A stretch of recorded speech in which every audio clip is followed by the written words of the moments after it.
Hello friends, Neha એજ્યુકેટરમાં આપનું સ્વાગત છે. આજે હું લઈને આવી છું ટુડે સ્પેશિયલ. 29 જુલાઈ કયો દિવસ ઉજવવામાં આવે છે? વિશ્વ વાઘ દિવસ ઉજવવામાં આવે છે. દર વર્ષે 2010 થી વિશ્વ વાઘ દિવસ ઉજવવામાં આવે છે, એટલે કે વર્લ્ડ ટાઈગર ડે ઉજવવામાં આવે છે. હવે તમારી આવનારી યુપીએસસી જીપીએસસી ની મેઇન્સ એક્ઝામમાં બેસવાનો હશો તો આ વિડીયો તમને ખૂબ ઉપયોગી થશે. કેમ તો સંરક્ષણ, પ્રાણી સંરક્ષણને લગતા ઉપાયો અંગે તમારે લખવાનું આવશે તો આ વિડીયોમાંથી તમને એટલી બધી માહિતી મળશે કે તમારી નોટ્સ મસ્ત બની જશે, તમારો જવાબ મસ્ત બની જશે, આંકડાઓ તમને મળી રહેશે પરફેક્ટ, અને બધો જ ડેટા પીઆઈબી માંથી આવ્યો છે. હું બીજાની જેમ તમને અપમાનિત કરીને નહીં આપું. ચાલો બિલકુલ પણ સમય બગાડ્યા વગર આપણે આપણા આગળ વધી જઈશું. 29 જુલાઈ વિશ્વ વાઘ દિવસ દર વર્ષે 29 જુલાઈના રોજ ઉજવવામાં આવે છે. તેની શરૂઆત 2010માં થઈ હતી. કેમ તો સેન્ટ પીટર્સબર્ગ રશિયા ખાતે ટાઈગર સમિટ યોજાયું હતું. ત્યારથી 13 દેશોએ ભાગ ધરાવતા 13 દેશોએ ભાગ લીધો હતો. તમારે તે 13 દેશો મને કમેન્ટ બોક્સમાં કમેન્ટ કરવાના છે. રાઈટ, T/2 લક્ષ્ય અપનાવ્યું હતું. એનો હેતુ શું હતો? T/2 નું તો 2022 સુધી વાઘની સંખ્યાને બમણી કરવી. બરાબર, 2010માં લગભગ 3200 વાઘ જે હતા જંગલી, બરાબર, વિશ્વની વાત થાય છે, જે લગભગ 4500 સુધી પહોંચી ગયા છે.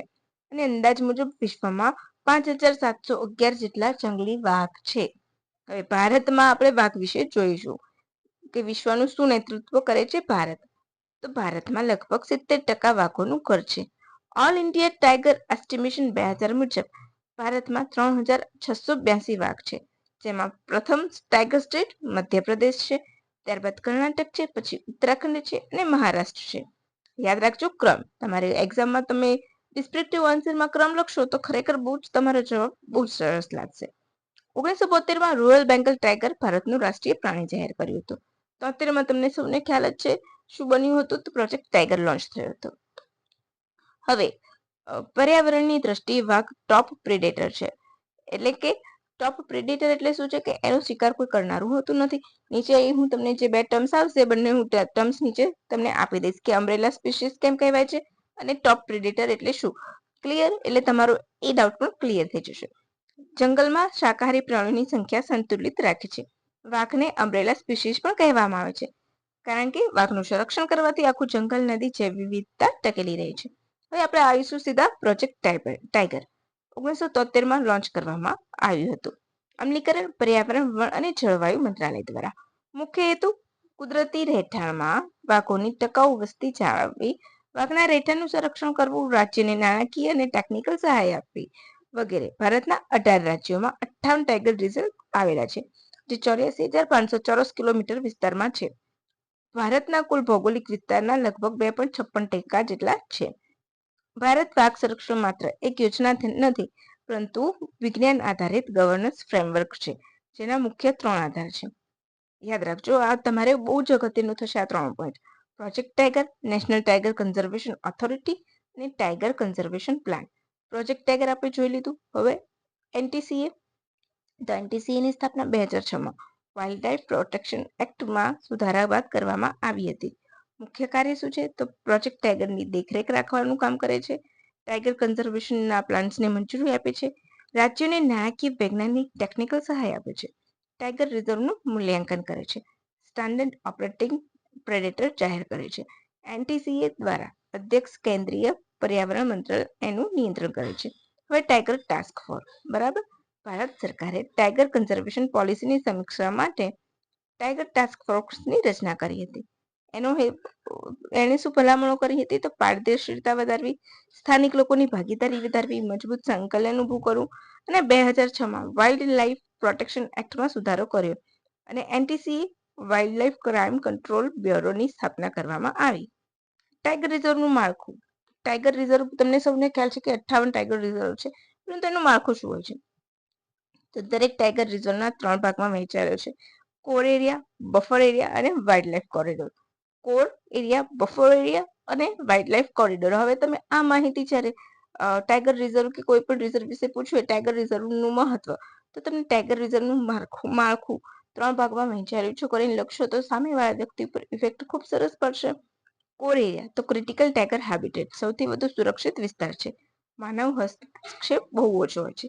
બફર એરિયા સંરક્ષણ અને સ્થાનિક લોકોની આજીવિકા વચ્ચે સંતુલન જાળવે છે. અને વાઇલ્ડ લાઇફ કોરિડોર તો અલગ અલગ ટાઈગર રિઝર્વને જોડવાનું કામ કરે છે.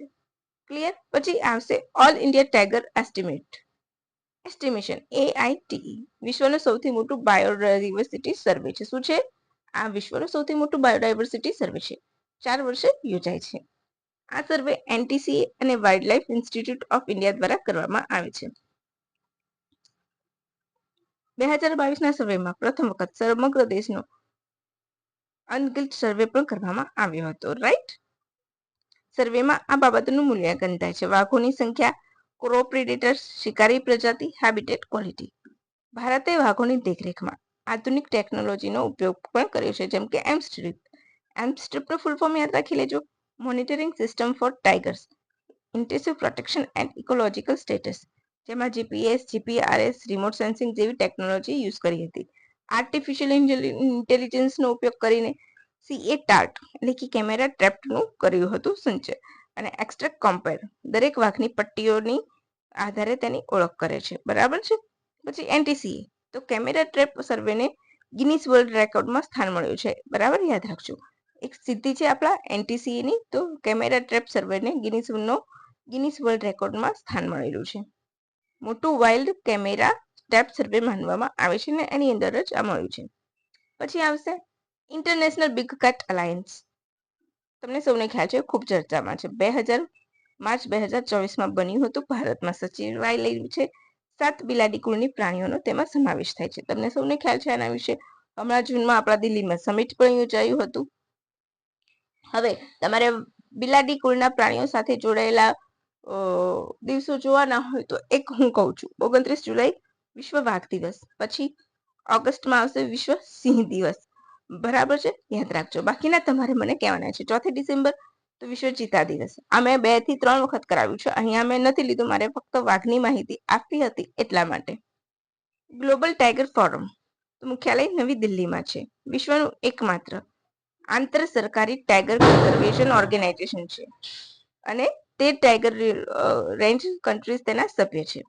એ પછી આવશે બધું જ ટાઈગર સાથે જોડાયેલું છે. બરાબર. ITHCP integrated tiger habitat conservation programme કોની પહેલ છે? IUCN ની, ભારતની નથી. યાદ રાખજો. તમને સિમ્પલ પૂછી લે, integrated tiger habitat conservation programme કોની પહેલ છે? ભારત સરકાર, ભારતના વન્ય વિભાગની, કે પછી અમેરિકાનું વન્ય તે ટાઈગર સ્ટેટની, વોટએવર, એવી રીતે પૂછી લે. તો આ પહેલ IUCN ની છે. IUCN નું ફૂલ નેમ તમને ખબર જ છે. બરાબર. જર્મનની સરકાર દ્વારા KfW ડેવલપમેન્ટ બેંક મારફતે ભંડોળ મેળવે છે. ભંડોળ IUCN ને આ પ્રોગ્રામ માટે જર્મન સરકાર આપે છે. હેબિટેટ કન્ઝર્વેશન અને ઇન્ટરનેશનલ કોઓપરેશનને પ્રોત્સાહન આપે છે. CATS તો કન્ઝર્વેશન એસ્યોર્ડ ટાઈગર સ્ટાન્ડર્ડ. આ ટાઈગર રિઝર્વ માટે વૈશ્વિક પ્રમાણપત્રની પ્રણાલી છે. 2013માં શરૂઆત જાપાન દ્વારા કરવામાં આવી હતી. ભારતના 23 ટાઈગર રિઝર્વને CATS ની માન્યતા મળી છે. કન્ઝર્વેશન એસ્યોર્ડ ટાઈગર સ્ટાન્ડર્ડમાં ભારતના 23 વાઘ અભયારણ્ય સ્થાન ધરાવે છે. કુલ 58 અભયારણ્ય છે ભારતના. હવે તમારું વિધાન વાક્ય પૂછે કે ટાઈગર રિઝર્વ માટે જાપાન દ્વારા શરૂ કરવામાં આવેલી CATS પ્રણાલીમાં ભારતના કેટલા અભયારણ્યને માન્યતા મળેલી છે? ઓપ્શન આપી દે. 58, 59, 10, 23. બરાબર. તો તમારો જવાબ શું આવવો જોઈએ? 23.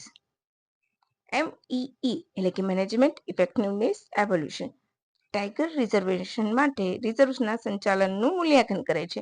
2022 સુધી 51 ટાઈગર રિઝર્વ્સનું મૂલ્યાંકન હેઠળ થયું છે. 12 ટાઈગર રિઝર્વ્સને એક્સેલન્ટનું રેટિંગ મળેલું છે. સરેરાશ મેનેજમેન્ટ સ્કોર 78% રહ્યો છે. હવે ટાઈગર ટોપ પ્રેડેટર એટલે એવા પ્રાણી જે ખોરાકની સાંકળમાં સૌથી ઉપર હોય, જેનો સામાન્ય રીતે શિકાર કોઈ કુદરતી શિકારી ન હોય. અમ્બ્રેલા સ્પીસીસ એટલે એવી પ્રજાતિ કે જેનું સંરક્ષણ કરીએ તો તેની સાથે જ તેના રહેઠાણમાં રહેતી બીજી અનેક પ્રજાતિ અને તેના સમગ્ર પરિસ્થિતિનું પણ સંરક્ષણ થાય છે. ક્લિયર થઈ ગયું? હવે તમને એવું નથી લાગતું કે આનાથી વધારે માહિતી તમને બીજે ક્યાંય નહીં મળે? બધી જ માહિતી વાઘને લગતી, અભયારણ્યને લગતી, વાઘ અભયારણ્યને લગતી અહીંયા તમને મળી ગઈ. હવે જો GPSC કે UPSC ની પરીક્ષામાં તમને ડિટેલ પૂછાય, આના વિશે વાઘ સંરક્ષણ વિશે કંઈ લખવાનું કહે, તો તમે કયા પ્રોજેક્ટ્સ છે, ક્યાંથી શું ફંડિંગ મળે છે, શું ચાલુ કરવામાં આવ્યું છે, એ લખવામાં તમને સરળતા રહે. તો પ્લીઝ ફ્રેન્ડ્સ તમને મજા આવી હોય ને તો એક લાઈક કરવાનું ભૂલતા નહીં, કમેન્ટ કરવાનું ભૂલતા નહીં. અને હા, વાઘ 7 બિલાટી કુળના પ્રાણીઓ સાથે જોડાયેલા દિવસો તમારે જોઈતા હોય તો મને કહી દેજો, એ પણ હું તમને સ્ટેટિક જીકેમાં હું મૂકી દઈશ, બરાબર? જેથી કરીને 2 મિનિટના વિડીયોમાં તમારું કમ્પ્લીટલી આવી જશે. તો ચલો ફ્રેન્ડ્સ, હવે રજા લઈશું. Thank you for watching my video. By friends.